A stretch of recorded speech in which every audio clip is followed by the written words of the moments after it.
Hello नमस्कार साथियों। अपन कक्षा 12 के चैप्टर फर्स्ट के बारे में बात करते हैं।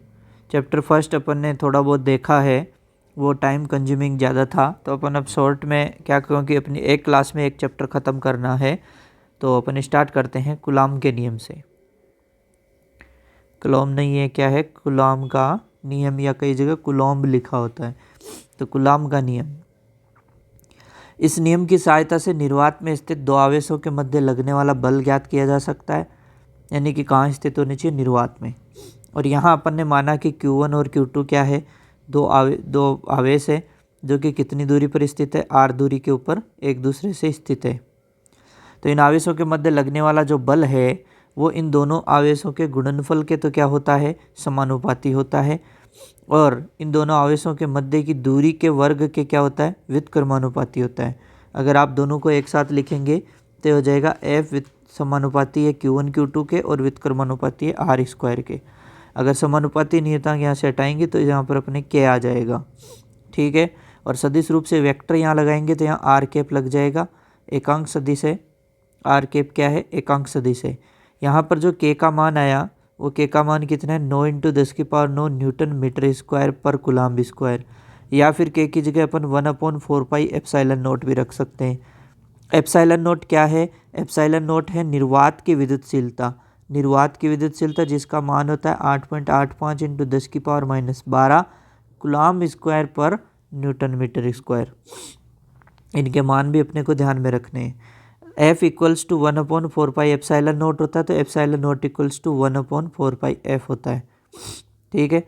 और ये तो किसका मान आ गया कि एप्सिलॉन नॉट का, ओह F की बात कर रहे हैं, किसकी बात हो रही है, F की बात हो रही है। तो F = 1/4 एप्सिलॉन नॉट।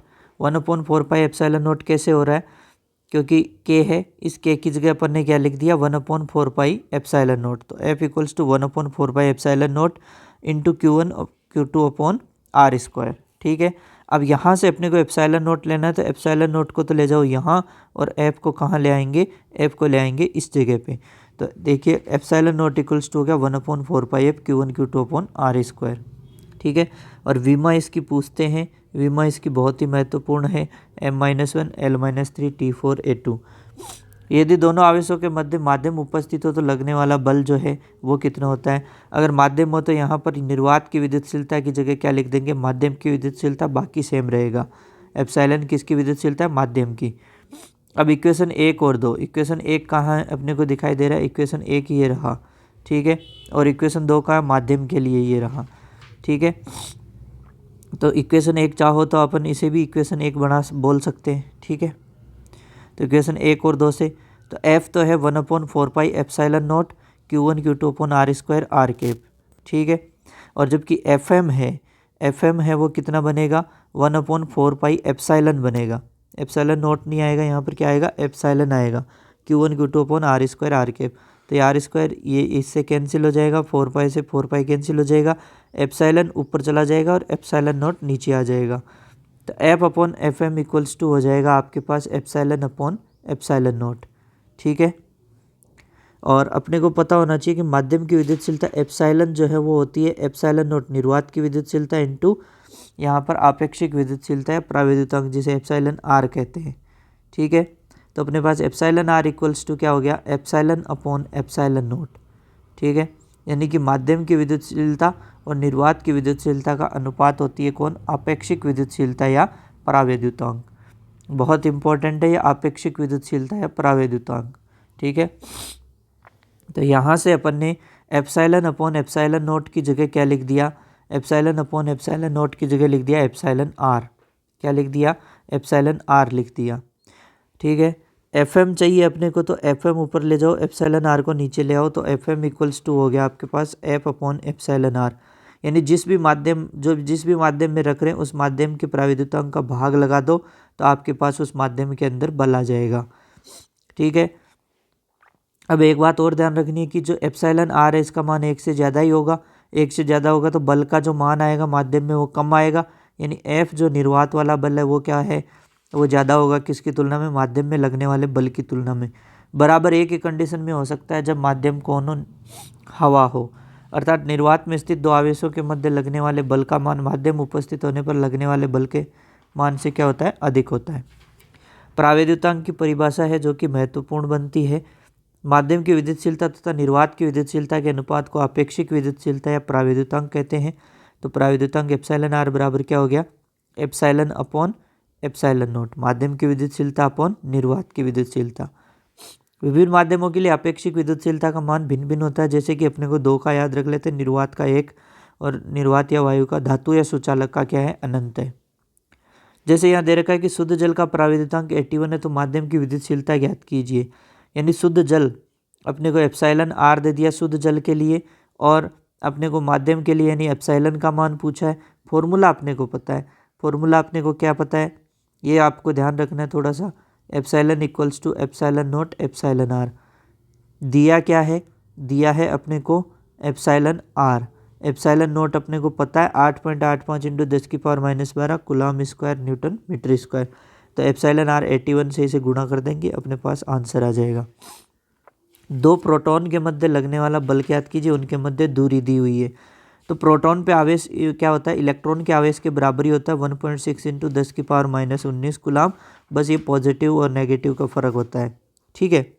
तो ये पॉजिटिव के अंदर रहेगा, कोई दिक्कत नहीं है, प्रतिकर्षण का बल लगेगा। दूरी दे रखी है अपने को यहाँ पर, ध्यान रखें ये दूरी अगर यहाँ सेंटीमीटर में दे रखी हो तो मीटर में अपन बदल देंगे। बल का फॉर्मूला F बराबर K Q1 Q2 upon are square. Q का मान, K का मान रख दिया, Q का मान रख दिया 2 बार, R का मान रख दिया, और आंसर आ गया किसका, बल का। 30 सेंटीमीटर की दूरी पर स्थित, यहाँ ध्यान दीजिए दूरी किस में दी है, सेंटीमीटर में दी है। तो सबसे पहले दूरी को देखो किस में बदला, मीटर में। इतना गुलाम तथा इतने गुलाम आवेशों के मध्य, यानी आवेशों का मान दिया है Q1 Q2 का, तो बल का मान पूछा है। F बराबर K Q1 Q2 upon are square. R का ध्यान रखे पहले किस में बदला है अपने इसको, 30 सेंटीमीटर को 30 मीटर में बदला है। तो कैसे बदल सकते हैं, 30 इंटू 10⁻⁻2 मीटर, आंसर आ जाएगा। 0.4 माइक्रो गुलाम के छोटे गोले पर किसी अन्य गोले के कारण निर्वात में लगने वाला बल 0.2 न्यूटन है, ठीक है। यहाँ पर ये मिली नहीं, ये माइक्रो रहेगा, माइक्रो ऐसे लिखते हैं, ठीक है। तो 0.4 माइक्रो गुलाम, 0.4 माइक्रो गुलाम। तो इसके ऊपर अपने को दूरी ज्ञात करनी है यहाँ पर। तो Q1 का मान दे रखा है 0.4 माइक्रो गुलाम, Q2 का 0.8 माइक्रो गुलाम दे रखा है, माइक्रो, ठीक है। हाँ, बात करें बल, बल का मान दे रखा है अपने को कितना, 0.2 न्यूटन। तो अपने को पता है F इक्वल्स टू क्या होता है, K Q1 Q2 upon are square. F का मान दे रखा है, K का मान पता है, Q1 का दे रखा है, Q2 का दे रखा है, R का मान ज्ञात करना है। तो आर स्क्वायर इक्वल्स टू, तो F नीचे आ जाएगा, आर स्क्वायर ऊपर चला जाएगा। तो ये कंडीशन बनेगी, K का मान रख देंगे, मान रख दो इन सभी के, सोल्व करते हैं। अब सबसे पहले क्या कर रहा, पॉइंट पॉइंट हटा दो, 4 इससे 2 बार कैंसिल हो जाएगा। इसी तरीके से इसको आप कंप्लीट सॉल्व कर लोगे तो ये मान आ जाएंगे आपके पास। निर्वात में रखे 2 बिंदुवत आवेशों के मध्य 36 न्यूटन है, 1 mm मोटाई तथा 12 प्रावैद्युतांक की एक पट्टिका को इन आवेशों के मध्य रख लिया जाए तो बल का मान ज्ञात कीजिए। यानी देखो यहाँ पर मोटाई से कोई लेना देना नहीं है, यहाँ पर बात हुई है निर्वात में बल कितना है, 36 न्यूटन। माध्यम में बल पूछा है तो अपने को फॉर्मूला पता है, माध्यम में बल क्या होता है, F अपॉन एप्सिलॉन आर होता है, और एप्सिलॉन आर का मान 12 दे रखा है, तो 12 का भाग लगा दो। 9E तथा E परिमाण के आवेश एक दूसरे से 16 सेंटीमीटर की दूरी पर स्थित है। इंपॉर्टेंट क्वेश्चन है, इनके मध्य Q परिमाण के आवेश को कहाँ रखा जाए कि उस पर लगने वाला बल 0 हो। तो देखिए 9E है, ये E है, इनके बीच में कितनी डिस्टेंस है, 16 मीटर की डिस्टेंस है, ठीक है। 16 सेंटीमीटर की डिस्टेंस है, ठीक है। ये कह रहा है Q को कहाँ रखें इनके बीच में, कहीं ना कहीं Q को अपन इनके बीच में रखेंगे, बिल्कुल रखेंगे। तो उसके ऊपर क्या होना चाहिए, उसके ऊपर 0 होना चाहिए, उसके ऊपर बल क्या होना चाहिए, 0 होना चाहिए। 0 होने का मतलब इधर लगने वाला बल बराबर इधर लगने वाला बल, ठीक है। मैंने मान लिया कि मैं कहीं भी रख देता हूँ, कहीं भी कहाँ, x दूरी पर रख देता हूँ, ठीक है। तो मैंने कितनी दूरी पर रख दिया, x दूरी पर। 9E वाले से मैं सोचता हूँ कितनी दूरी पर रख देता हूँ, x दूरी पे। तो इधर वापस कितनी बचेगी, इधर बचेगी अपने पास 16 माइनस x, ठीक है, क्योंकि टोटल 16 है। तो इस दोनों तरफ लगा देंगे। अब इसके यहाँ से जो 9E और Q है, इनकी वजह से लगने वाला बल बराबर होना चाहिए इस ई और इस क्यू की वजह से लगने वाले बल के। पहले 9 और इसकी वजह से लगने वाले बल की बात कर लेते। के Q1 मतलब 9E, Q2 मतलब ये आवेश Q रहेगा और दोनों के बीच में डिस्टेंस कितनी है, x है। तो ये लिख दिया मैंने। और इसके लिए क्या करूँगा, K पहला आवेश ये रहा, दूसरा आवेश यहाँ पड़ा और दोनों के बीच में डिस्टेंस कितनी, 16 - x का होल स्क्वायर। तो देखिए K से K कैंसिल हो जाएगा, यहाँ पे E से E कैंसिल हो जाएगा, Q से Q कैंसिल हो जाएगा, 9/x²। अब इसका वर्गमूल कर लोगे तो इसका 3 हो जाएगा, इसका x² का x रहेगा, ठीक है, 1 का 1 ही है, 16 - x का होल स्क्वायर का 16 - x हो जाएगा, ठीक है। ये उस तरफ जाएगा तो ये 3 से गुणा हो जाएगा और दूसरी तरफ x है वो यहाँ चला जाएगा, ठीक है। और इस तरीके से आप सोल्व करोगे तो x का मान प्राप्त होगा आपको 12 सेंटीमीटर। 12 सेंटीमीटर यानी किससे दूर है, 9E वाले से, और होना भी चाहिए क्योंकि 9E ज़्यादा पावरफुल है। अगर बल का परिमाण ज़्यादा रखना 9E तो 9E वाले से तो दूर रखना पड़ेगा, यानी यहाँ कहीं रखेंगे। E कमज़ोर है तो E के तो पास रख दिया और 9E वाले से दूर रख दिया ताकि बैलेंस हो जाए, दोनों के द्वारा परिणामी बल क्या हो जाए, 0 हो जाए। समान आवेश वाले दो धनायन परस्पर 3.7 × 10⁻⁻9 न्यूटन बल से प्रतिकर्षित करते हैं, जबकि उनके मध्य की दूरी कितनी है, 5 एंगस्ट्रॉम है। प्रत्येक आयन में सामान्य अवस्था की तुलना में कितने इलेक्ट्रॉन कम है। सबसे पहले तो अपने को इनके बारे में बात करनी है कि बल का मान दिया है F का, दूरी दी है 5 एंगस्ट्रॉम। तो यहाँ सबसे पहले अपने को आवेश निकाल लेते हैं। समान आवेश है तो Q1 और Q2 बराबर है, यानी कितना हो जाएगा, Q। तो F बराबर फॉर्मूला लगेगा KQ²/R²। इससे अपन क्या करेंगे, इस Q² को, इस R² को तो इधर ले जाओ और K को ले आओ नीचे, तो Q² बराबर हो गया FR²/K। मान रख दिया F का, R²/K। और इसको आप कंप्लीट तरीके से क्या करोगे, सोल्व करोगे तो ये आपके पास किसका मान आ जाएगा, Q का मान आ जाएगा। अब अपने को इस क्वेश्चन के अंदर क्या पूछा है कि कितने इलेक्ट्रॉन कम है, कितने इलेक्ट्रॉन, यानी इलेक्ट्रॉनों की संख्या पूछी। और अपने को ये चीज़ पता है Q बराबर क्या होता है, +- n ही होता है। n पूछा है तो क्या हो जाएगा, Q/E, ठीक है। तो अपन ने Q यहाँ से निकाल लिया, Q यहाँ से निकाल लिया तो उसमें किसका भाग लगा देंगे, E का भाग लगा देंगे, तो अपने पास n का मान आ जाएगा। बहुत इंपॉर्टेंट हेडिंग है, कूलाम के नियम का सदिश निरूपण। कूलाम के नियम के सदिश निरूपण के अंदर अगर अपन बात करने जाएं तो यहाँ अपन देखें कि मूल बिंदु से अपन R1 और R2 यहाँ से सदिश लेकर के, एकांक सदिश लेकर के, स्थिति सदिश लेकर के अपन आवेश Q1 और Q2 यहाँ पर रख देते हैं, ठीक है। अपन देखते हैं कि मूल बिंदु से इसकी दूरी कितनी है, R1 वेक्टर, और इसकी कितनी है, R2 वेक्टर। यहाँ ये देखना है कि इस दूसरे के ऊपर पहला बल लगाता है, यह आवेश की वजह से इस दूसरे के ऊपर बल लगेगा, यानी इस दूसरे पे बल लग रहा है। किस पे बल लग रहा है, दूसरे पे। किसकी वजह से, पहले की वजह से। तो इसे F21 लिखेंगे जिसकी डायरेक्शन इस दिशा में होगी। इसी तरीके से इस 1 के ऊपर बल लगाएगा कौन, इस 1 के ऊपर बल लगाएगा कौन, 2 लगाएगा, तो इसे F12 बोलेंगे। इसे क्या बोलेंगे, F12 बोलेंगे। तो माना Q1 Q2 परिमाण के दो आवेश जिनका स्थिति सदिश R1 R2, Q1 Q2 आवेश पर लगने वाला बल F21, 21 का मतलब हो गया दूसरे पे पहले के कारण, तो K Q1 Q2 upon R21 वाला आएगा, उसका स्क्वायर R21 केप, ठीक है। तो यहाँ से अब अपने को एक चीज़ पता होनी चाहिए कि एकांक सदिश जो होता है ना, एकांक सदिश की A केप बराबर होता है सदिश अपॉन सदिश का परिमाण, ठीक है। तो ए वेक्टर के अंदर अपन भाग लगा देंगे किसका, ए वेक्टर मॉड्यूलस का, यानी उसके परिमाण का। इसी तरीके से अगर मैं R21 केप मुझे लेना हो, R21 लेना हो तो ऊपर तो R21 वेक्टर आ जाएगा और नीचे क्या आ जाएगा, मॉड्यूलस ऑफ R21 वेक्टर, ठीक है। तो यहाँ मैंने इस R21 केप की जगह यही लिख दिया, इस R21 केप की जगह R21 वेक्टर अपॉन नीचे क्या था, R21 का मॉड्यूलस। तो यहाँ स्क्वायर था पहले से मॉड्यूलस का, तो यहाँ क्यूब हो जाएगा इस चित्र में त्रिभुज के नियम से। तो अब चित्र में त्रिभुज के नियम देखना, R21 = R1 + R, यहाँ से देखिए कि इस चित्र के अंदर आपको दिखाई दे रहा है कि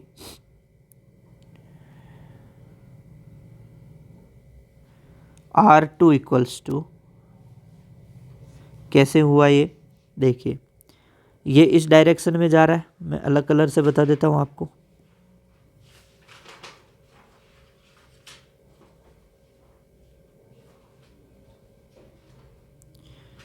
इस डायरेक्शन में कौन है, R1 है। R2 किस डायरेक्शन में, R2 की डायरेक्शन है ये वाली, ठीक है। अब अपने को यहाँ से ध्यान देना है कि R21 जो है, R21 यानी कि अपन दूसरे की तरफ जा रहे हैं, पहले से दूसरे की तरफ का, तो R21 की डायरेक्शन क्या है, इसकी डायरेक्शन है ये वाली। तो त्रिभुज नियम में देखो दो भुजाएं इस डायरेक्शन में और तीसरी भुजा जो इसे बंद करती है वो इनके परिणामी को बताती है। तो बंद करने वाली भुजा कौन है, R21 वेक्टर। ये R1 और R21 इस तरफ जा रहे हैं, तो R1 vector plus R21 vector, ठीक है। तो यहाँ से अपने पास R21 वेक्टर इक्वल्स टू क्या आ जाएगा, R2 vector minus R1 vector. तो यहाँ ये चीज़ है कि R2 इक्वल्स टू क्या है, R1 प्लस R21 वेक्टर, ठीक है। तो R21 इक्वल्स टू आ जाएगा R2 minus R1। Equation number इसे 3 दे देंगे। ठीक इसी तरीके से अगर अपन इसके अंदर देखें तो R1 वेक्टर अगर अपन देखने जाएं किस तरीके से, देखिए ये जो डायरेक्शन है वो तो R21 की थी। मैं अलग कलर से एक और बता देता हूं तुम्हें, किसकी, R12 की डायरेक्शन। अगर आप बात करेंगे किसकी, R12 की, तो आप देखिए जरा कि यहाँ R2 इस डायरेक्शन में जा रहा है, R2 किस डायरेक्शन में जा रहा है, R2 इस डायरेक्शन में जा रहा है, R2 किस डायरेक्शन में है, R2 इस डायरेक्शन में। तो R2 की और R12 की डायरेक्शन क्या हो गई, एक जैसी हो गई। इनको बंद कौन कर रहा है, इनको बंद कर रहा है R1। तो इस बार इनको बंद कौन कर रहा है, R1 बंद कर रहा है। तो यहाँ से देखिए R1 इक्वल्स टू क्या आ जाएगा, R2 vector plus R12 vector. तो R12 वेक्टर अगर मैं बोलूँ तो वो क्या आ जाएगा, R1 vector minus R2 vector. ध्यान दें R12 क्या आ गया अपने पास, R12 इक्वल्स टू आ गया अपने पास R1 माइनस R2। अगर मैं इसे कर दूं माइनस R12 तो ये हो जाएगा R2 माइनस R1। अगर मैं इसके आगे माइनस लगा दूंगा तो ये हो जाएगा क्या, R2 आगे आ जाएगा, R1 पीछे चला जाएगा, ठीक है। इसे मैं अब इक्वेशन नंबर 4 बोल दूंगा। आप दोनों को आसानी से देख लीजिए, R21 इक्वल्स टू क्या है, R2 माइनस R1, और R12 क्या है, R2 माइनस R1। तो यानी इसका मतलब ये भी बराबर हो जाएंगे आपस में और ये बराबर हो जाएंगे। तो R21 equals to minus R12, और होना भी चाहिए, बराबर है परिमाण में बराबर है, लेकिन डायरेक्शन क्या है, ऑपोजिट है। एक ये रहा, एक ये रहा, परिमाण में बराबर लेकिन डायरेक्शन क्या रहेगी, इनकी ऑपोजिट रहेगी। तो इक्वेशन 5 से R21 का मान इक्वेशन 2 में अपन ने रख दिया, और जैसे ही अपन ने मान रखा इक्वेशन 2 में तो F21 के Q1 Q2 upon R21 cube यहाँ आ गया माइनस R12, और ये माइनस कहाँ चला जाएगा, बाहर चला जाएगा। ध्यान रहे कि ये जो मॉड्यूलस होता है, चाहे R21 हो R12, परिमाण तो बराबर है, दिशा की यहाँ बात नहीं हो रही, दिशा ही तो विपरीत है, तो परिमाण तो दोनों के क्या होंगे, समान होंगे। तो इस R21 की जगह मैंने क्या लिख दिया, R12 लिख दिया। क्यों लिखा, क्योंकि यहाँ भी 12 है, ताकि मैं यहाँ F12 ला सकूँ, ठीक है। और ये जो पूरी समीकरण बनेगी ना, इस जगह पे ये F12 की बनेगी। Q12 आवेश द्वारा Q1 आवेश पर लगने वाला बल, पहले तो था किसके द्वारा, Q2 के द्वारा। ये Q12 नहीं Q2 है, Q2 आवेश द्वारा Q1 पर लगने वाला बल, ठीक है। वो होगा F12, क्या होगा, F12 जो होगा K Q1 Q2 अपन R12 का क्यूब इंटू R12 का वेक्टर, ठीक है। तो इक्वेशन 6 और 7, 6 आपको यहाँ दिखाई दे रहा है, इसकी जगह मैं क्या लिख दूंगा, F12। तो F21 बराबर क्या हो गया, F12, और इनके आगे क्या आ जाएगा, माइनस। माइनस का मतलब है दिशा विपरीत है, परिमाण में समान है, अर्थात प्रथम आवेश द्वारा द्वितीय पर लगने वाला बल, ये रहा प्रथम आवेश द्वारा द्वितीय पर लगने वाला बल, तथा द्वितीय आवेश द्वारा प्रथम पर लगने वाला बल, ये रहा। परिमाण में बराबर परंतु दिशा में विपरीत, इसीलिए इनके आगे माइनस का चिन्ह है, ठीक है। और ऐसा क्रिया प्रतिक्रिया जैसा व्यवहार कर रहा है, तो इसके नाम से भी क्वेश्चन पूछ सकता है सीधा। और कूलाम का नियम न्यूटन के तृतीय नियम क्रिया प्रतिक्रिया का पालन कर रहा है, तो ये भी लाइन इंपॉर्टेंट है, दोनों ही ध्यान रखना है। अब है कूलाम बल के गुणधर्म। तो ये बिंदु आवेशों को मिलाने वाली रेखा के अनुदिश लगता है, व्युत्क्रम वर्ग नियम का पालन करता है, केंद्रीय बल है, कोणीय संवेग संरक्षित रहता है, संरक्षी बल है, स्थितिज ऊर्जा परिभाषित कर सकते हैं, यांत्रिक ऊर्जा संरक्षित रहती है, और कूलाम बल क्रिया प्रतिक्रिया युग्म की तरह क्या करता है, व्यवहार करता है। और गुरुत्वीय बल से तुलना करके देखें तो समानताओं में है कि दोनों बल क्या होता है, कणों को मिलाने वाली रेखा के अनुदिश कार्य करते हैं और दोनों ही बल व्युत्क्रम वर्ग नियम का भी पालन करते हैं। दोनों बल कैसे हैं, केंद्रीय बल है, कोणीय संवेग इनके प्रभाव में संरक्षित रहता है। दोनों बल कैसे, संरक्षी है। दोनों बल क्रिया प्रतिक्रिया युग्म की तरह भी व्यवहार करते हैं। असमानता है क्या, गुरुत्वाकर्षण आकर्षण होता है जबकि कूलाम बल आकर्षण प्रतिकर्षण दोनों का होता है। गुरुत्वाकर्षण बल माध्यम की प्रकृति पर निर्भर नहीं करता जबकि कूलाम है वो निर्भर करेगा। गुरुत्वाकर्षण बल की प्रबलता कूलाम की तुलना से कम होती है लेकिन गुरुत्वाकर्षण की परास है वो कूलाम से क्या होती है, ज़्यादा होती है। ठीक है, अब एक नोट लगा के बोला कि दो बिंदु आवेशों के मध्य स्थिर विद्युत बल अन्य आवेशों की उपस्थिति से अप्रभावित रहता है। यानी दो आवेशों के मध्य जो बल लग रहा है कोई अन्य आवेश आएगा तो उससे अप्रभावित रहेगा।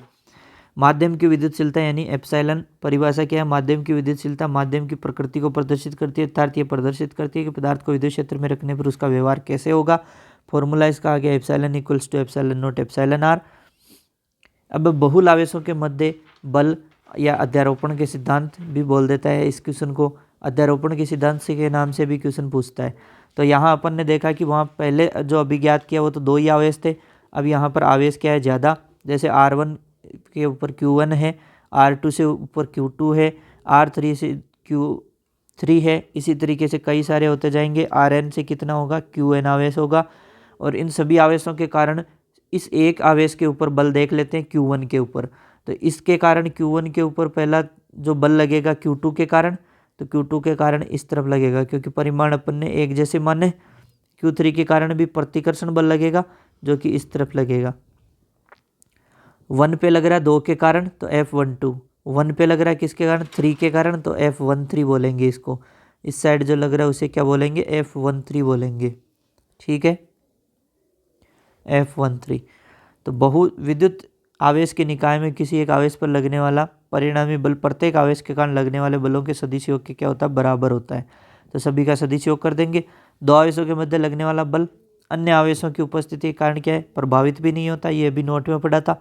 माना n आवेशों के निकाय में उपस्थित आवेश है, इस तरीके से Q1 Q2 Q3 Qn है, और Q2 आवेश के कारण Q1 पर लगने वाला बल, Q2 आवेश के कारण Q1 तो F12 हो जाएगा, Q1 Q2 R12 कैप। इसी तरीके से तीसरे के कारण Q3 के कारण Q1 पर लगने वाला F13 Q1 Q2 R13 आ जाएगा, R13 कैप आ जाएगा। इसी तरीके से 4 के कारण R14 आ जाएगा, R14 कैप आ जाएगा। इसी कारण nवें के कारण तो F1n वेक्टर, तो यहाँ Qn आ गया, यहाँ 1n आ गया और यहाँ 1n कैप आ गया। ठीक है, परिणामी बल है वो सभी का क्या आ जाएगा, योग आ जाएगा। तो सभी का मान यहाँ से उठा करके क्या कर देंगे, जोड़ में रख देंगे। तो यहाँ जोड़ में रख देंगे मान। अब देखेंगे K और Q1 तो सब जगह कॉमन है, देखो K और Q1 सब जगह कॉमन है, तो कॉमन बाहर आ गया, अंदर ये रह गया Q2 R12 square R12 cap, Q3 R13 square R13 cap. तो समीशन जब अपन लगाएंगे तो देखेंगे क्या चीज़ क्या इनमें आ रहा है। तो देखो इनिशियल कहाँ से स्टार्ट हो रहा है, 2 से, 2 3 इस तरीके से। ये भी देखो इनिशियल कहाँ से स्टार्ट है, 2 3 और फिर देखो n पे पहुँच रहा है। तो इनिशियल कहाँ से स्टार्ट हो रहा है, 2 से, अंत कहाँ तक पहुँच रहा है, n तक पहुँच रहा है। तो लिमिट लगा देंगे कि इनिशियल i बराबर कहाँ से स्टार्ट है, 2 से स्टार्ट है और कहाँ तक जा रहा है, अनंत तक n तक जा रहा है। तो r यहाँ 1 आएगा सब जगह पे, सब जगह देखिए 1 है तो 1 वाला तो 1 ही लिख दिया। इनिशियल मतलब 2 और उसके बाद जैसे 2 3 4 5 ऐसे आते रहेंगे। क्यों के लिए भी इनिशियल से स्टार्ट, 2 से स्टार्ट और कहाँ तक जाएगा, n तक। r के लिए भी यहाँ 1 तो आ गया और इनिशियल 2 से स्टार्ट होकर के कहाँ तक जाएगा, n तक। तो ये बहुल आवेशों के लिए बल या फिर अध्यारोपण का सिद्धांत। ठीक है, चलिए नेक्स्ट बात करेंगे अब किसकी, विद्युत क्षेत्र की। नेक्स्ट टॉपिक क्या है, विद्युत क्षेत्र। तो किसी स्थिर आवेश के चारों तरफ का वह क्षेत्र जिसमें कोई अन्य आवेश आकर्षण या प्रतिकर्षण बल का अनुभव करता है विद्युत क्षेत्र कहलाता है। यानी कोई आवेश है, इस आवेश के चारों ओर का वह क्षेत्र जहाँ कोई अब अन्य आवेश आएगा तो उसको या तो आकर्षण का या प्रतिकर्षण बल का अनुभव होगा, विद्युत क्षेत्र कहलाएगा। सदिश राशि होती है। वह आवेश जिसके कारण विद्युत क्षेत्र उत्पन्न होता है उसे क्या कहते हैं, स्रोत आवेश कहते हैं। तथा जिस आवेश के कारण विद्युत क्षेत्र का पता लगाया जाता है उसे परीक्षण आवेश कहते हैं। विद्युत क्षेत्र की तीव्रता, स्थिर आवेश के कारण किसी बिंदु पर विद्युत क्षेत्र की तीव्रता उस बिंदु पर स्थित परीक्षण आवेश पर लगने वाले बल तथा आवेश के परिमाण के अनुपात के क्या होती है, बराबर होती है। बल और आवेश के परिमाण के अनुपात के क्या होती है, बराबर। अगर लिमिट लगाओगे तो यह हो जाएगा आपके पास Q naught tends to 0 F upon Q naught. इसमें परीक्षण आवेश का मान अल्प होना चाहिए, जिससे अन्य आवेशों के कारण उत्पन्न विद्युत क्षेत्र क्या नहीं हो, प्रभावित नहीं हो। विद्युत क्षेत्र की तीव्रता सदिश राशि है, मात्रक न्यूटन पर कूलम है और ये इसकी विमा है। इंपॉर्टेंट है, एक विमा पूछता है। विद्युत क्षेत्र की दिशा पॉजिटिव से तो प्रेक्षण बिंदु की तरफ और नेगेटिव के लिए प्रेक्षण बिंदु से आवेश की तरफ। धनात्मक आवेश के कारण विद्युत क्षेत्र की तीव्रता की दिशा त्रिज्य बाहर की ओर होती है, ऋणात्मक आवेश के कारण त्रिज्य अंदर की ओर होती है। त्रिज्य अंदर और त्रिज्य बाहर का मतलब क्या हो गया कि यहाँ से हर दिशा में बाहर की ओर होगी, ठीक है। इसी तरीके से नेगेटिव के लिए हर दिशा में क्या होगी, अंदर की तरफ। बिंदु आवेश के कारण विद्युत क्षेत्र की तीव्रता, ये इंपॉर्टेंट क्वेश्चन बनता है, इजी सा क्वेश्चन है, ठीक है। तो सबसे पहले मानते हैं कि ये मूल बिंदु है। मूल बिंदु से R स्थिति सदिश के ऊपर अपन एक प्रेक्षण बिंदु P लेते हैं, जिसके ऊपर परीक्षण आवेश Q नोट स्थित है। इस मूल बिंदु के ऊपर कोई आवेश Q स्थित है, ठीक है। तो इस चित्र अनुसार O बिंदु पर स्थित बिंदु आवेश Q से R दूरी पर प्रेक्षण बिंदु P स्थित है, जिस पर ज्ञात करने के लिए एक परीक्षण आवेश Q नोट रखते हैं। Q आवेश के कारण Q नोट पर लगने वाला बल, दोनों के बीच में डिस्टेंस कितनी, R डिस्टेंस है। तो फॉर्मूला आपको पता ही है, K Q1 Q2 upon R square होता है, F इक्वल्स टू, तो वही लगा देंगे। तो K Q naught upon R square R cap.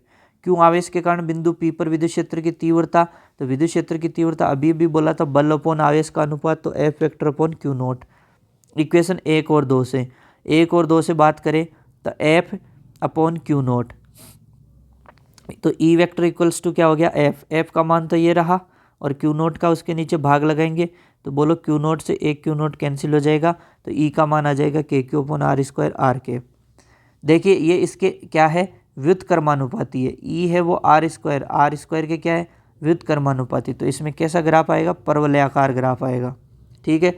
लेकिन अगर मैं कहूँ E और R square 1 upon R square, तो 1 अपॉन R स्क्वायर इसके क्या है, समानुपाती, तो सरल रेखा ग्राफ आएगा। आवेशों के निकाय के कारण विद्युत क्षेत्र, तो वही सेम टू सेम निकाय की बात करेंगे अब। तो ये देखिए प्रेक्षण बिंदु P यहाँ ले रखा है जैसे, तो Q1 आवेश है वो R1P R2P, इस तरीके से दूरियां दे रखी है। ये डायरेक्शन है इसकी कि 1 वाले की डायरेक्शन यहाँ से पॉजिटिव है, तो इसके लिए इससे दूर होगी। इसी तरीके से 2 वाले के लिए होगी, तो 2 वाले के लिए इस दिशा में होगी, ठीक है। ये 2 वाले के लिए होगी, तो 2 वाले के लिए इस दिशा में। ऐसे ही Q3 इधर है, तो 3 से जो लगेगा वो किस दिशा में आएगा, इस दिशा में आएगा, ठीक है। ऐसे N से लगने वाला इस दिशा में, सभी से क्या होगा, बाहर की ओर रहेगा विद्युत क्षेत्र का दिशा जो है। माना N आवेशों का एक निकाय जिसमें उपस्थित आवेशों के परिमाण Q1 Q2 Q3 यानी सभी को जोड़ दिया। इन आवेशों के कारण बिंदु P पर विद्युत क्षेत्र की तीव्रता अपने को देखनी है। सबसे पहले अपने को पहले आवेश के कारण, तो K Q1 अपॉन R1P का स्क्वायर R1P कैप। इसी तरीके Q2 आवेश के कारण बिंदु P पर विद्युत क्षेत्र की, ये तो Q1 के कारण थी, पहले किसके कारण देखी, Q1 के कारण। अब Q2 के कारण देख रहे तो E2 हो जाएगी, यहाँ पर Q2 आ जाएगा और यहाँ 2P आ जाएगा, 2P आ जाएगा। ऐसे 3 के लिए लोगे तो यहाँ 3, यहाँ 3P और यहाँ भी 3P। ऐसे N के लिए लोगे तो यहाँ N, NP और यहाँ N। सब जगह कॉमन क्या है, सब जगह कॉमन एक ही बात है, K कॉमन है, तो इनके कारण सबको जोड़ देंगे, परिणामी तो E ये जुड़ जाएगी। सब का मान रखेंगे यहाँ पे, E1 का मान ऊपर से रख देंगे, E2 का रख देंगे और इसी तरीके से En का मान रख देंगे। तो यहाँ कॉमन तो केवल K आ रहा है, K तो आ गया बाहर। फिर समेशन स्टार्टिंग कहाँ से हो रही, देखो 1 2 3, यानी इनिशियल कौन है, 1 है, इनिशियल कौन है इनका, 1 है।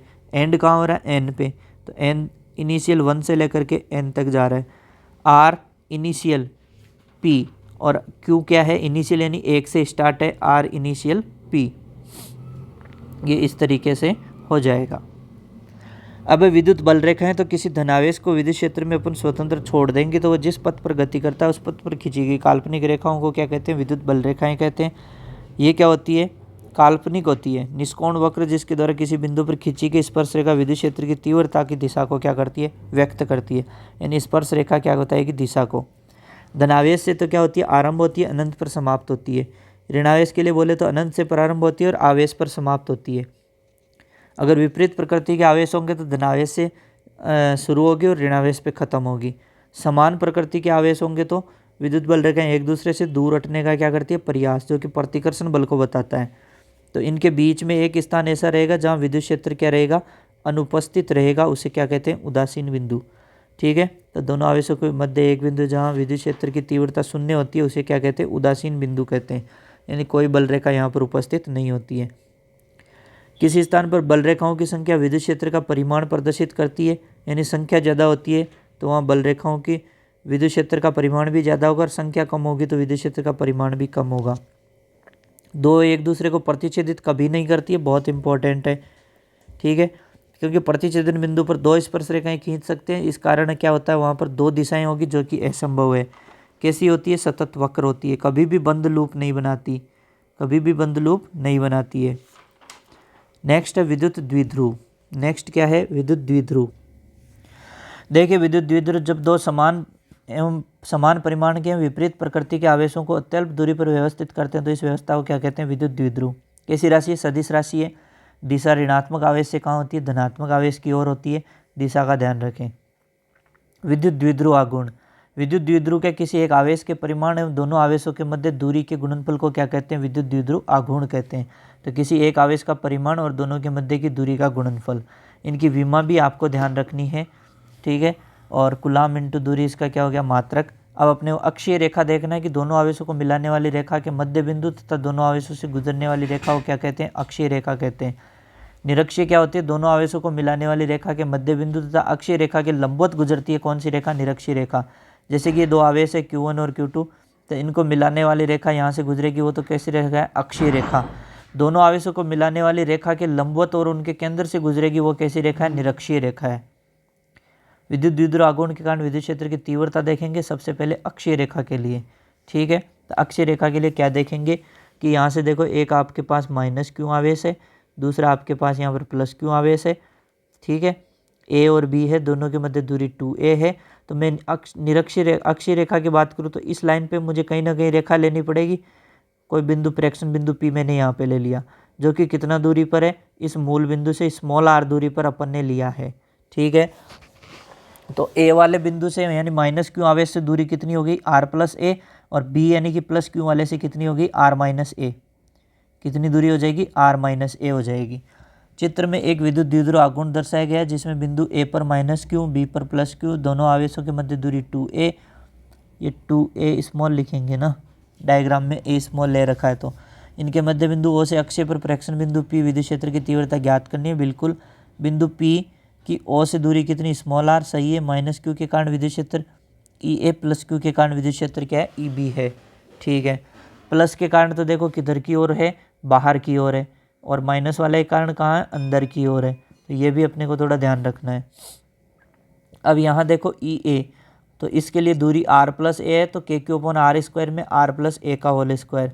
B वाले की दूरी r-a है, तो r-a का होल स्क्वायर। बिंदु P पर विद्युत क्षेत्र कितना है, E है, तो EB - EA, क्यों, क्योंकि B वाले का ज़्यादा होगा, B वाले की दूरी कम है इसलिए। तो इस अब मान रख दीजिए EB और EA का, तो यहाँ से मान रख दिया। देखा कि KQ तो क्या आ गया, कॉमन आकर के बाहर ले लिया, KQ को क्या ले लिया, कॉमन लेके बाहर ले लिया। यहाँ बच गया r-a का होल स्क्वायर, r+a का होल स्क्वायर। तो इनको लघुत्तम ले लिया, r-a का होल स्क्वायर, r+a का होल स्क्वायर, तो इसे लघुत्तम ले लिया अपन ने नीचे। तो यहाँ इसका भाग लगाएंगे इसमें, इसका, तो अपने पास ये बचेगा r, ठीक है, r+a का होल स्क्वायर माइनस r-a का होल स्क्वायर, ऊपर की तरफ ही आएगा। ठीक है, तो एक बार इसका स्क्वायर करेंगे तो r² a² + 2ar, क्योंकि आपको पता है a² + b² + 2ab। अब माइनस वाले का करोगे तो r², ठीक है, a² - 2ar होता है, लेकिन पहले से ही माइनस है यहाँ पर, यहाँ आगे पहले से ही माइनस है, तो सबके चिन्ह चेंज हो जाएंगे, तो ये माइनस हो जाएंगे और माइनस वाला प्लस हो जाएगा। ठीक है, नीचे वही लघुत्तम है, a + b का whole square into a - b का होल स्क्वायर। तो इसका लिए क्या लिखते हैं, a² - b² का होल स्क्वायर, तो यहाँ इसकी जगह r² - a² का होल स्क्वायर लिख दिया। ठीक है, अब ध्यान रहे ये तो आपस में कैंसिल हो जाएंगे, ये आपस में कैंसिल हो जाएंगे, और 2ar जुड़ करके कितने हो जाएंगे, यहाँ पर 4ar हो जाएंगे। कितने हो जाएंगे, 4ar। आपको एक चीज़ पता है कि क्यू इंटू ये के क्यों है, के जी नहीं है, तो क्यों क्यों क्या होता है 2a है, गलत। p इक्वल्स टू होता है q into 2a, p equals to क्या होता है q इंटू 2a, ठीक है। तो 2a कर दो इसको, 4a को 2a कैसे करेंगे 2 इंटू 2a करके, तो 2 को बाहर ले जाओ, ये के क्यू और ये 2a, तो ये आपको दिखाई दिया यहाँ पर, गलत लिख रखा है बच्चे, सही करना ये, ठीक है। तो इसकी जगह अपन क्या लिख देंगे p लिख देंगे, तो देखो 2 ये k और इसकी जगह क्या आ गया p और ये r आ गया, नीचे का r माइनस इसका है जैसे का जैसे लिख देंगे नीचे वाला, ठीक है। अब देखिए अपने पास ई के 2kp r और नीचे यहाँ से देखो आर स्क्वायर को जब मैं बाहर लूँगा तो इसका स्क्वायर बैठा है ऊपर, तो r की पावर 4 बार आएगी, ठीक है। और r की पावर 4 बार आएगी तो यहाँ नीचे मेरे को क्या करना है r square upon are square, तो नीचे आर स्क्वायर बच जाएगा, ठीक है, अगर कॉमन लूँगा r की पावर 4 को, ठीक है। और इनके ऊपर कौन बैठा है, स्क्वायर तो बैठा ही है इनके ऊपर भी, एक आर से एक आर कैंसिल हो जाएगा तो आर की पावर तो क्यूब बचेगी 2kp। अब यहाँ एक ध्यान रखना, आर बहुत बहुत बड़ा होता है ए की तुलना में, तो r square upon a square लगभग 0, तो ये 1 है, 1 का स्क्वायर 1 है, तो यहाँ से अपने पास बच गया E equals to 2kp upon r cube, ये अक्षीय रेखा के लिए है, और सदिश रूप में लिखोगे तो आर केप लगा दोगे।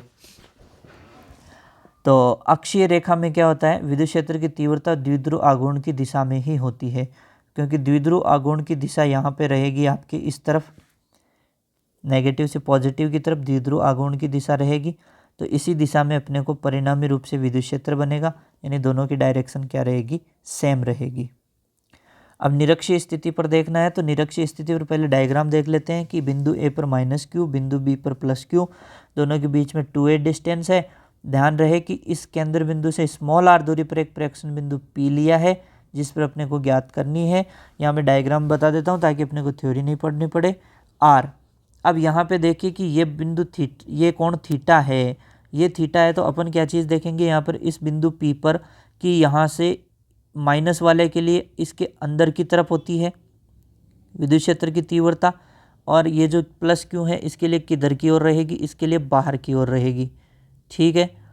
अब ध्यान रहे कि इनके लिए मुझे घटक लेने पड़ेंगे, पहले मैं घटक EA के लिए ले लेता हूँ, तो EA का एक घटक तो आएगा इस तरफ और दूसरा घटक आएगा इस तरफ, कहीं ना कहीं ये आपको दिख रहा हो Z बन रहा है, तो ये थीटा है, तो ये कोण भी थीटा होगा, तो ये थीटा लिख दिया। अब थीटा की तरफ आएगा EA कॉस थीटा और थीटा के ऑपोजिट आएगा EA साइन थीटा, ठीक है।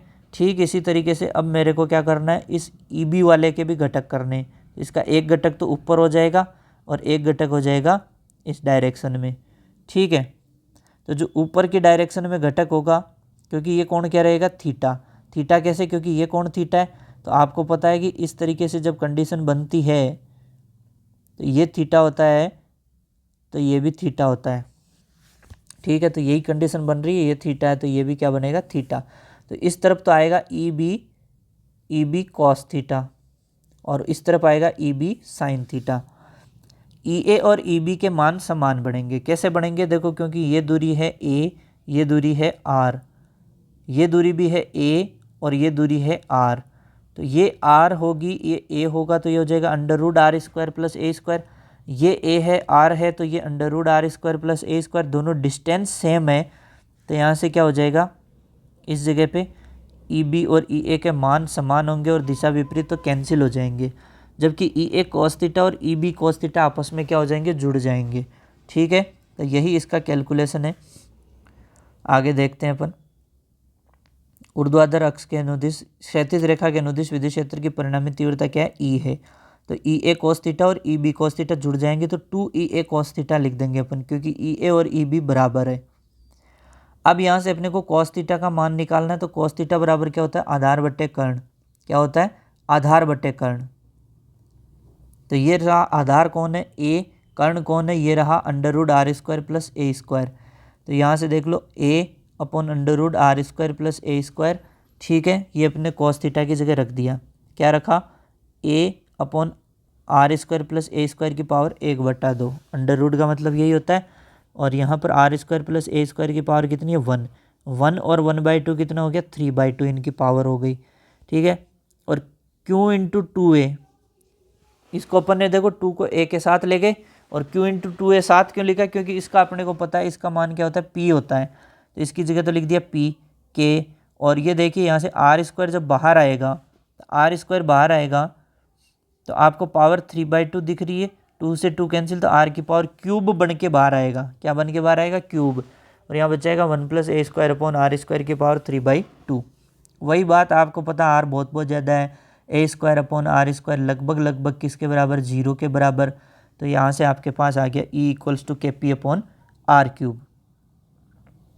वहाँ क्या आया था? E = 2 kp/r³ आया था, ठीक है। और यहाँ नेगेटिव आ रहा है, तो नेगेटिव चिन्ह प्रदर्शित करता है विद्युत क्षेत्र की दिशा विद्युत द्विध्रुव आघूर्ण के क्या होती है? विपरीत होती है। ये भी देख लेते हैं। द्विध्रुव आघूर्ण की दिशा तो किधर से होती है? नेगेटिव से पॉजिटिव। नेगेटिव से पॉजिटिव मतलब इस डायरेक्शन में होगी, जबकि यहाँ से विद्युत क्षेत्र की दिशा इस डायरेक्शन में आएगी, तो दोनों की डायरेक्शन ऑपोजिट है, इसलिए वहाँ सदिश रूप में अगर अपन निरूपण करेंगे तो यहाँ पर माइनस चिन्ह यूज होगा, ठीक है। तो ई निरक्षीय अपने पास आया 2 kp/r³, ई अक्षीय आया kp/r³ और ई अक्षीय आया 2 kp/r³। तो ई अक्षीय बराबर अपन 2 kp/r³ की जगह क्या लिख देंगे? ई निरक्षीय। तो ई अक्षीय = आ गया 2e निरक्षीय, ठीक है, 2e निरक्षीय। ये बहुत महत्वपूर्ण बन जाता है। फिर एक समान विद्युत क्षेत्र में द्विध्रुव के ऊपर बल एवं उसका क्या लगे? बलाघूर्ण। तो आपको एक समान विद्युत क्षेत्र यहाँ पर दिखाई दे रहा है कि इस तरफ एक समान विद्युत क्षेत्र है, यहाँ पे एक समान विद्युत क्षेत्र आपको दिखाई दे रहा है, ठीक है। इस एक समान विद्युत क्षेत्र के अंदर आपको ये भी दिखाई दे रहा है कि यहाँ पर एक क्या है?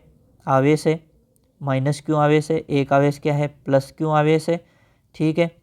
यहाँ से दोनों रखे हैं, दोनों के मध्य दूरी कितनी है? 2a है, डिस्टेंस कितनी है? 2a है, ठीक है। -q के ऊपर बल जो लग रहा है वो इस डायरेक्शन में लग रहा है, और QE लग रहा है, और प्लस पे लग रहा है जो इस डायरेक्शन में लग रहा है वो भी कितना है? QE है, ठीक है। चलिए तो आगे बात करते हैं। ये बताई दिए बल कैसे लग रहे हैं जो। अतः विद्युत द्विध्रुव पर समान परिमाण में विपरीत दिशा में बल कार्यरत है, इसलिए कुल बल का मान तो क्या हो जाएगा? 0। परंतु दोनों बलों की क्रिया रेखा एक नहीं है, इसलिए बलाघूर्ण क्या होगा? उत्पन्न होगा। और कितना उत्पन्न होगा? टॉर्क। देखो एक यहाँ पर पेन पड़ा है, आपने यहाँ धागा बांधा, यहाँ धागा बांधा, और इस धागे को इधर खींचा, इस धागे को इधर खींचा, ठीक है। तो पेन क्या करेगा? पेन गति करेगा और पेन ऐसे हो जाएगा थोड़ी देर में, होगा कि नहीं होगा? तो ठीक ऐसा ही यहाँ पे हो रहा है कि परिणामी बल तो 0 है, क्योंकि ये बल और ये बल परिमाण में बराबर और दिशा में विपरीत है, लेकिन ये क्या करेगा? घूर्णन करेगा। क्या करेगा? ये घूर्णन करेगा इस तरीके से, ठीक है। तो यानी यहाँ पर क्या उत्पन्न होगा? बल आघूर्ण उत्पन्न होगा।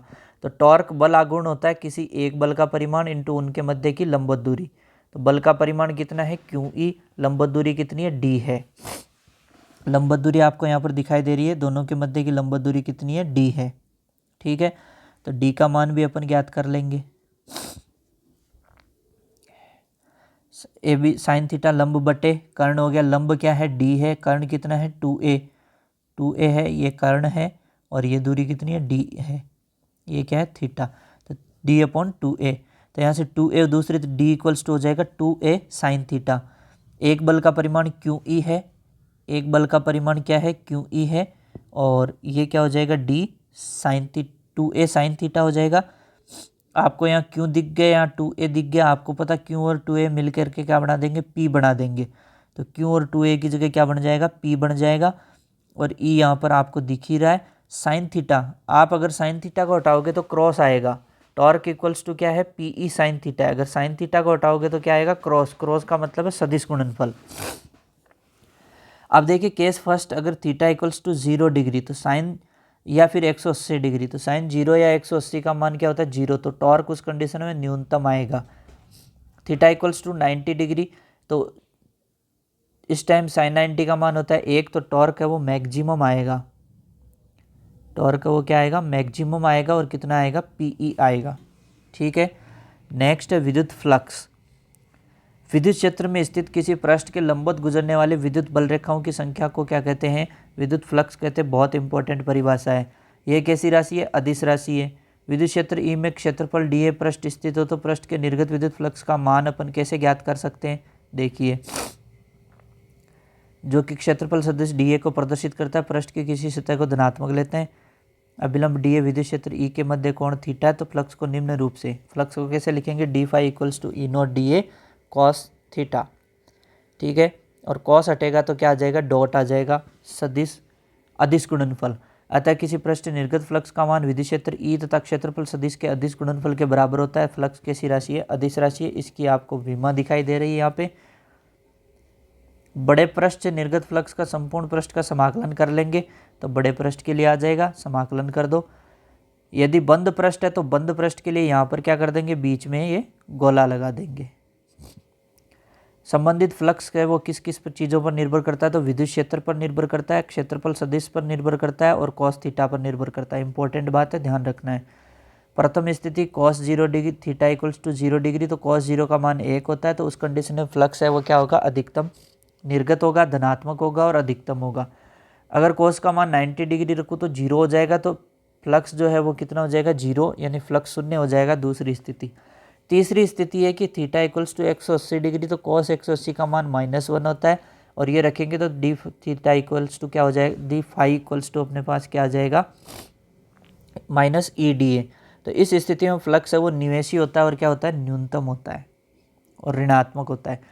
विद्युत क्षेत्र ई, आपको एक यहाँ पर क्वेश्चन दिया है, 200 आई कैप 300 जे कैप और क्षेत्रफल सदिश यहाँ ये दे रखा है, तो फ्लक्स का मान पूछा है। ई दे रखा है, एस दे रखा है, तो ई डॉट एस करेंगे।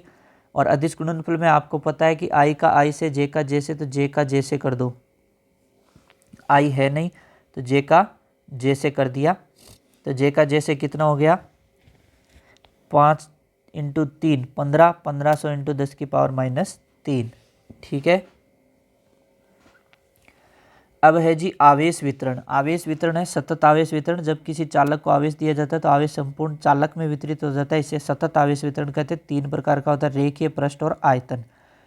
अगर दिया गया आवेश और चालक की लंबाई के अनुदिश या रेखा पर आवेश लिया जाता है, संपूर्ण आवेश लंबाई में एक समान रूप से वितरित हो जाता है, तो रेखीय आवेश वितरण कहेंगे। अगर मान लो लंबाई डेल एल है, डेल क्यू आवेश है, तो रेखीय आवेश वितरण ये जो घनत्व है वो lambda equals to del Q upon del L हो जाएगा। ये इसकी विमा है, मात्रक है, ठीक है। प्रत्येक बिंदु पर घनत्व का मान क्या होता है, एक समान होता है। तो लैम्डा इक्वल्स टू क्या है, del Q upon del L है। तो डेल क्यू यहाँ से क्या हो गया, lambda into del L, lambda into del L.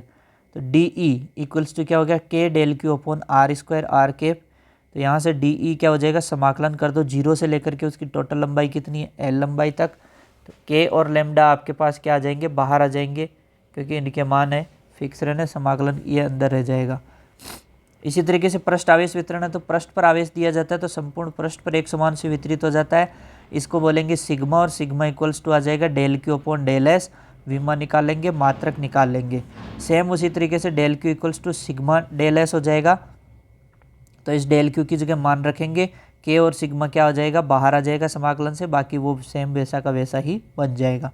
आयतन आवेश वितरण के लिए बोलेंगे, जब किसी वस्तु को आयतन पर आवेश दिया जाता है तो वहाँ पर क्या होता है, संपूर्ण आयतन में एक समान रूप से वितरित हो जाता है, इसे आयतन आवेश वितरण कहते हैं। अल्पांश पर डेल वी अल्पांश डेल क्यू हो तो आयतन आवेश घनत्व जो है रो इक्वल्स टू हो जाएगा del Q upon del V. तो यहाँ से ये इसकी विमा आ गई, मात्रक आ गया। और यहाँ से डेल क्यू का मान अगर अपन इस जगह रख देंगे तो अपने पास ये वही के साथ कौन आ जाएगा, इस बार रो आ जाएगा और यहाँ कौन आ जाएगा, वी आ जाएगा, ठीक है। अब है जी गाउस का नियम, जो कि बहुत महत्वपूर्ण है। इस पूरे चैप्टर में सबसे ज़्यादा बार क्वेश्चन यहीं से पूछे गए हैं। गाउस के नियम में देखिए, गाउस के नियमानुसार किसी बंद पृष्ठ से संबंधित फ्लक्स का मान है उस पृष्ठ द्वारा परिबद्ध कुल आवेश और विद्युतशीलता के अनुपात के बराबर होता है। यानी कुल आवेश और विद्युतशीलता का जो अनुपात है, कुल आवेश हो गया और विद्युतशीलता जो है, इनके अनुपात के क्या होता है, बराबर होता है। तो बंद पृष्ठ के लिए जो फ्लक्स है वो क्या हो जाएगा, ई डॉट डी एस बोलते हैं।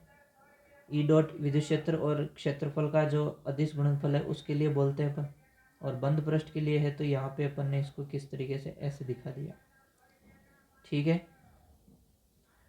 तो और कूलाम के नियम से Q net upon epsilon not होता है, ठीक है। माध्यम के लिए एप्सिलॉन नॉट की जगह एप्सिलॉन यूज करेंगे। गाउस के नियम की कुछ बातें कि ये नियम केवल, पहली बात तो किसके लिए लगता है, बंद पृष्ठ के लिए लागू होता है। केवल कैसे पृष्ठ के लिए लागू होता है, बंद पृष्ठ के लिए लागू होता है। गाउस का नियम निर्वात या माध्यम में उपस्थित सभी बंद पृष्ठों के लिए लागू होता है। कैसी, निर्वात में हो चाहे माध्यम में हो, पृष्ठें कैसी होनी चाहिए, बंद होनी चाहिए। गाउस के नियम में बंद पृष्ठ द्वारा परिबद्ध कुल आवेश का अर्थ उस पृष्ठ में उपस्थित सभी आवेशों का क्या होता है, बीजगणितीय योग। घन के केंद्र पर एक क्वेश्चन है कि घन के केंद्र पर प्लस क्यू आवेश स्थित है तो घन की भुजा ए, घन से संबंधित फ्लक्स का मान फाई होता है। यदि घन की भुजा 2 गुणी कर दे तो घन से संबंधित फ्लक्स वही रहेगा, फाई ही रहेगा। क्यों, क्योंकि उसके अंदर कितना आवेश स्थित है उसके ऊपर निर्भर करेगा। यानी किसी बंद पृष्ठ से संबंधित फ्लक्स का मान पृष्ठ के आकार आकृति पर निर्भर नहीं करता है। जैसे क्यों आवेश है, यहाँ भी क्यों है, यहाँ भी क्यों है, सब जगह क्यों है, तो φ1 φ2 φ3 φ4 सब बराबर होगा। यहाँ से भी देख लीजिए आवेश वितरण, इसमें इस कोने पे वितरित है, इसमें इधर इस कोने पर वितरित है, फिर भी बराबर रहेगा, क्योंकि फ्लक्स का मान आवेश के वितरण पर भी निर्भर नहीं करता है। फ्लक्स का मान आवेश की मात्रा, प्रकृति, माध्यम पर क्या करता है, निर्भर करता है। यदि कोई बंद पृष्ठ विद्युत क्षेत्र समान या असमान में स्थित है तथा बंद पृष्ठ में कोई भी आवेश उपस्थित नहीं हो तो पृष्ठ से संबंधित फ्लक्स का मान 0 होता है। विद्युत बल रेखा किसी चालक के लंबवत प्रवेश करती है और लंबवती क्या होती है, निकलती है। किसी बंद पृष्ठ के अंदर कुल आवेश धनात्मक हो तो फ्लक्स का मान भी धनात्मक होता है, फ्लक्स को निर्गत फ्लक्स कहते हैं। यदि बंद पृष्ठ कुल आवेश ऋणात्मक हो तो फ्लक्स का मान ऋणात्मक होता है, ऐसे फ्लक्स को निवेशी फ्लक्स कहते हैं। यदि बंद पृष्ठ के अंदर कुल आवेश शून्य हो तो फ्लक्स का मान शून्य होता है। यदि किसी बंद पृष्ठ के n सममित फलक हो तो आवेश क्यू पृष्ठ के अंदर स्थित तो प्रत्येक फ्लक्स से संबंधित फ्लक्स का मान phi equals to Q upon N epsilon not होता है। किसी घन के केंद्र पर प्लस क्यू आवेश है तो संपूर्ण घन के लिए फ्लक्स का मान तथा घन के प्रत्येक फलक के लिए फ्लक्स का मान क्या होगा। जैसे संपूर्ण घन के लिए तो क्या होता है, Q upon epsilon not, phi equals to Q upon epsilon not होता है। लेकिन एक फलक के लिए देखेंगे, तो 6 का भाग लगा देंगे क्योंकि टोटल 6 फलक होते हैं, तो 6 एप्सिलॉन नॉट हो जाएगा, ठीक है। ये n नहीं आएगा, क्यू अपॉन एप्सिलॉन नॉट था पूरे घन के लिए तो, लेकिन एक फलक के लिए होगा तो क्यू अपॉन 6 एप्सिलॉन नॉट होगा। यहाँ चित्र में दिया है आपको निवेशी और निर्गत फ्लक्स दिए, तो कुल फ्लक्स ज्ञात कीजिए और आवेश का मान भी पूछा है। तो देखो निर्गत कितना है, 30 है, निर्गत कितना है, 20 है, निर्गत कितना है, 10 है, तो 30 30 60 हो गया। और इनपुट कितना है, निवेशी कितना है, 15 है, अंदर आ रहा है तो 15 है, तो 45 बच गया कुल फ्लक्स, ठीक है। तो ये कुल फ्लक्स हो गया 45, वो भी कैसा है, निर्गत है। यहाँ से अपने को पूछा है क्या चीज़, यहाँ से अपने को पूछा है फाई इक्वल्स टू होता है क्या, क्यू अपॉन एप्सिलॉन नॉट होता है, ठीक है। तो अपने को क्यों पूछा है तो क्यू इक्वल्स टू क्या हो जाएगा, phi into epsilon not. Q equals to क्या हो जाएगा, फाई इंटू एप्सिलॉन नॉट। तो यहाँ से Q equals to 45 epsilon not का मान रख दो। यहाँ पर आपको आवेश क्यों अर्धगोलीय पृष्ठ के केंद्र पर स्थित बताया है, तो पूछा है कि पारित कुल फ्लक्स का मान ज्ञात करो। मान लीजिए कि अगर गोला पूरा होता, ये तो अभी ऐसे गोला पूरा होता तो पूरे गोले के लिए होता क्यू अपॉन एप्सिलॉन नॉट, आधे गोले के लिए कितना हो जाएगा, क्यू अपॉन 2 एप्सिलॉन नॉट। संपूर्ण गोले के लिए क्यू अपॉन एप्सिलॉन, माना अर्ध गोले के ऊपर और गोला रखा है तो उसके लिए क्यू अपॉन एप्सिलॉन नॉट, दोनों अर्ध गोले मिलकर के बने तो 5/2 हो जाएगा, यानी कि कितना हो गया, 5 dash equals to Q upon 2 epsilon not. Gauss के नियम के अनुप्रयोगों में पहला अनुप्रयोग बहुत महत्वपूर्ण, अनंत लंबाई के समरूप आवेशित तार के कारण विद्युत क्षेत्र की तीव्रता। आपको एक समरूप आवेशित तार दिख रहा है, यहाँ पर इसका बिंदु O है, इस बिंदु O से x दूरी पर अपन ने एक अल्पांश dl लिया है और इधर भी x दूरी पर एक अल्पांश dl लिया है। इससे अपन ने स्मॉल r दूरी के ऊपर यहाँ पर प्रेक्षण बिंदु P लिया है, इसके ऊपर अपने को विद्युत क्षेत्र की तीव्रता देखनी है। तो यहाँ dl से अपन सबसे पहले इसके लिए इस तरफ देखेंगे क्योंकि ये धनावेश के लिए देख रहे हैं, तो DE आएगी इस डायरेक्शन के अंदर। इस DE के 2 घटक होंगे, एक तरफ इस तरफ अल्फा वाली तरफ DE कॉस अल्फा, दूसरी तरफ DE साइन अल्फा। इसी तरीके से इस तरफ भी DE है, इस तरफ भी क्या है, DE है। इस DE के भी 2 घटक होंगे, एक घटक इधर और एक घटक इधर। ये वाले मान में बराबर है, दिशा में विपरीत है तो कैंसिल हो जाएंगे। कैसे, ये x है, ये r है, तो under root R square plus X square, ये भी under root R square plus X square है, ठीक है। तो ये दोनों आपस में कैंसिल हो जाएंगे। हमने एक अनंत लंबाई का चालक तार जिस पर एक समान रूप से आवेश वितरित है आर पी पर क्या करनी है, विद्युत क्षेत्र की तीव्रता ज्ञात करनी है, जिसके लिए ओ से दोनों ओर समान दूरी डी एल लंबाई के अल्पांश लेते हैं। ये सब बताने की जरूरत नहीं है। यदि रेख के आवेश घनत्व का मान लेमडा का मान 0 से ज़्यादा हो यानी धनावेश हो तो परिणामी विद्युत क्षेत्र तार के लंबवत बाहर की ओर होगी। धनावेश होगा तो बाहर की ओर होगा, और लेमडा का मान अगर 0 से कम है यानी कि ऋणावेश है तो तीव्रता तार के लंबवत कहाँ होगी, अंदर की ओर होगी। इन विद्युत क्षेत्रों को रेखा ओपी एवं उसके लंबवत दिशा में वियोजित करने पर लंबवत घटक डी ई साइन परस्पर निरस्त हो जाते हैं और ओपी के अनुदिश घटक डी कोस अल्फा परस्पर जुड़ जाते हैं। यहाँ तक अपन ने डायग्राम में देख लिया था। अतः हम कह सकते हैं कि संपूर्ण आवेश के कारण बिंदु पी पर परिणामी विद्युत क्षेत्र को तार से जोड़ने वाली लंबवत रेखा के क्या होता है, अनुदिश होता है। बिंदु पी पर विद्युत क्षेत्र की तीव्रता ज्ञात करने के लिए बेलनाकार गाउसीय पृष्ठ की कल्पना करते हैं जिसकी लंबाई एल और त्रिज्या आर है। अनंत लंबाई के तार को बेलन के अक्ष पर स्थित मानते हैं। तो अनंत लंबाई वाला तार तो कहाँ मान लिया, बेलन की ये जो अक्ष है इस पर स्थित मान लिया। और यहाँ देखें 3 पृष्ठ, S1 पृष्ठ ये वाली है, ठीक है। S2 पृष्ठ ये बीच में गोल वाली जो पृष्ठ है वो कौन सी पृष्ठ है, ये जो पृष्ठ है वो कौन सी पृष्ठ है, S2 पृष्ठ है पूरी, ठीक है। और S3 पृष्ठ कौन सी रहेगी, S3 पृष्ठ है ये वाली, ठीक है।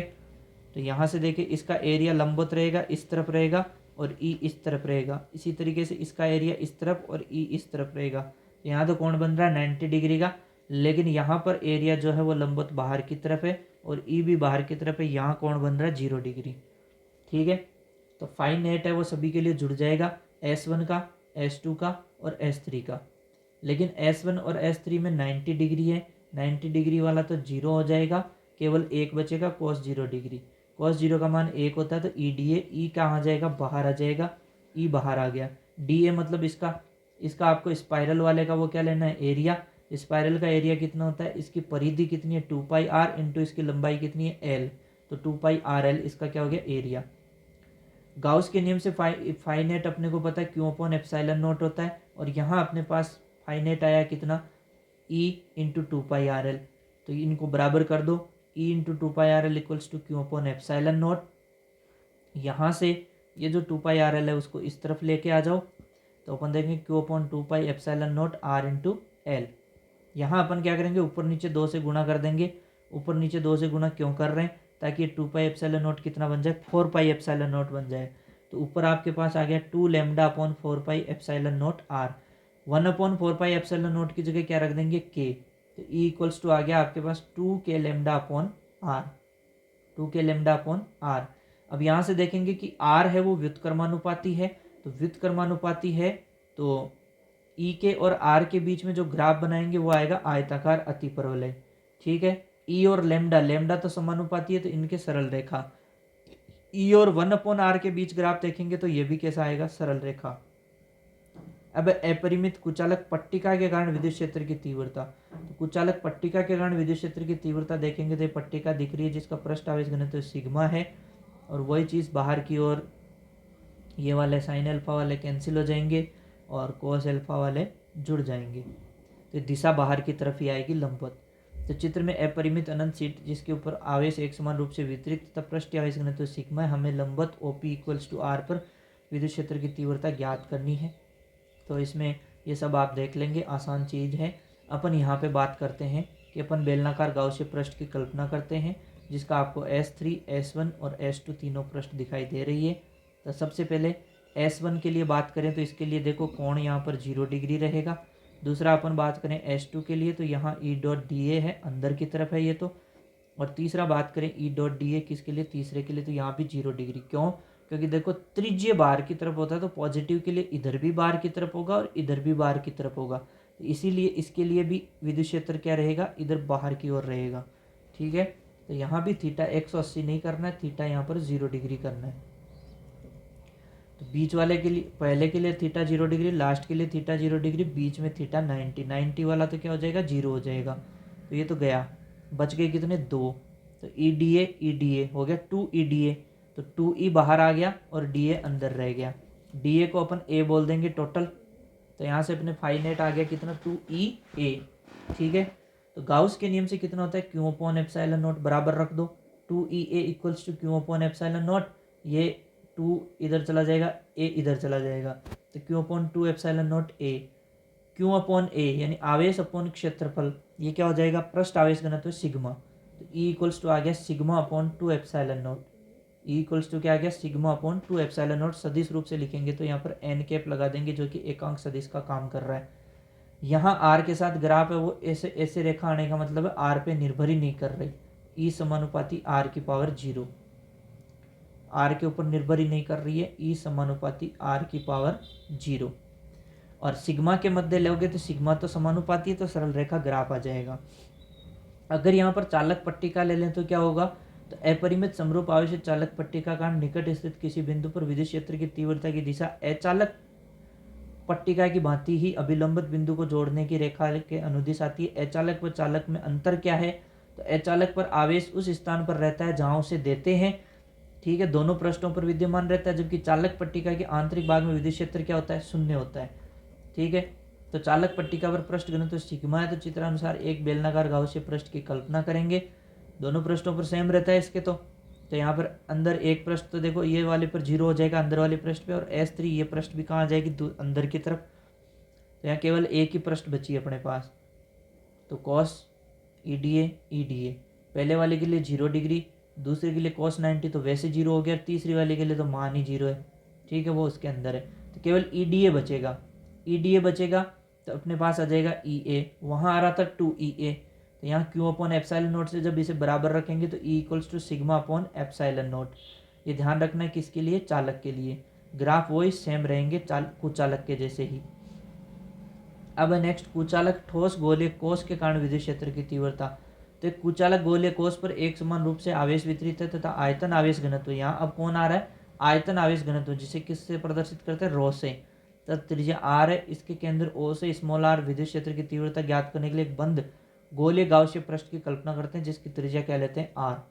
इसके लिए कितनी स्थितियां बनती, 3, गोले के बाहर, गोले के सतह पर, गोले के अंदर। तो गोले के बाहर अपन बात करेंगे सबसे पहले, जो स्मॉल आर दूरी पर प्रेक्षण बिंदु पी अपन ने ले रखा है, इसके कारण एक गोलीय गाउसीय पृष्ठ की कल्पना कर ली, इसके ऊपर विद्युत क्षेत्र ई बाहर की तरफ और एरिया इससे लंबवत 0 डिग्री कोण बनेगा इनके बीच में, तो EDA cos 0 डिग्री, cos 0 का मान 1 हो जाएगा, ई बाहर आ जाएगा। DA गोलीय पृष्ठ है तो 4πr², आर कौन सी लेंगे, गाउसीय पृष्ठ की त्रिज्या, तो 4πr², तो यहाँ से phi net Q net upon epsilon not बोलता है वो फ्लक्स फाई, समीकरण 1 और 2 से E 4πr² q upon epsilon naught, 4πr² नीचे चला जाएगा, तो q upon 4π epsilon naught r², 1/4π epsilon not की जगह के लिखोगे तो बाहर की ओर के क्यू अपॉन r² आ जाएगा, बहुत आसान है।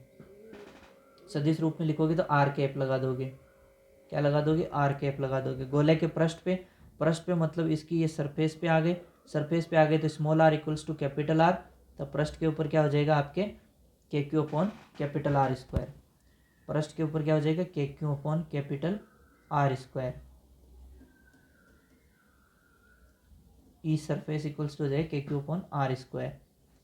अंदर की ओर, तो अंदर की ओर बात करेंगे तो के क्यू अपॉन R², संपूर्ण गोले के लिए आयतन आवेश रो इक्वल्स टू Q/V, तो आयतन आवेश घनत्व अपने पास Q आवेश अपॉन इसका आयतन कितना, 4/3 πr³।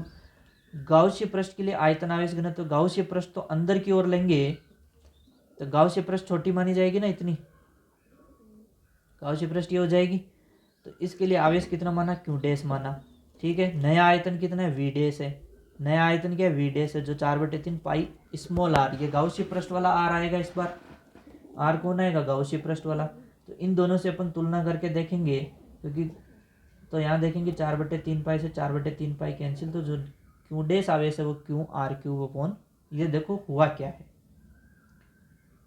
ये है पूरा गोला,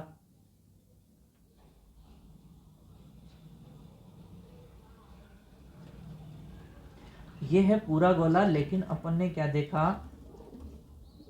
कि जब मैं गाउसीय पृष्ठ लूंगा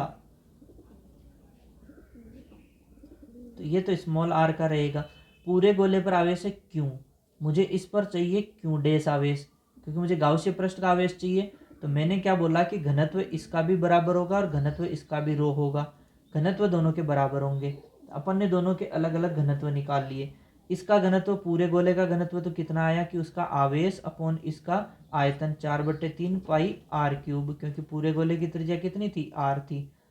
और इसका घनत्व कितना है, इसका आवेश मैंने क्यू डैश माना तो Q dash upon 4/3 pi small R cube, क्योंकि इसकी त्रिज्या स्मॉल आर है।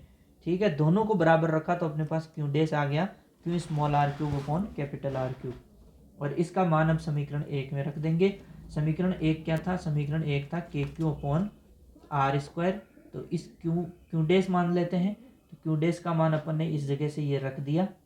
तो ऊपर क्या आ गया देखिए, इस क्यू डैश की जगह अगर मैं ये मान रख देता हूँ q r cube upon r cube, इस स्क्वायर से ये कैंसिल हो गया तो k q r upon r cube, ये अपने पास आंसर आ गया inside k q r upon r cube. E और आर के मध्य जब ग्राफ बनाने जाएंगे तो अपन देखेंगे कि पहले जब बात करें कहाँ पे, इनसाइड, तो इनसाइड क्या होता है, स्मॉल आर के समानुपाती है। समानुपाती तो इनसाइड के लिए जो ग्राफ आएगा सरल रेखा आएगा पहले प्रारंभ में, और फिर उसके बाद क्या हो जाएगा, ये आर स्क्वायर के व्युत्क्रमानुपाती, तो ये कैसा हो जाएगा, परवलयाकार ग्राफ हो जाएगा।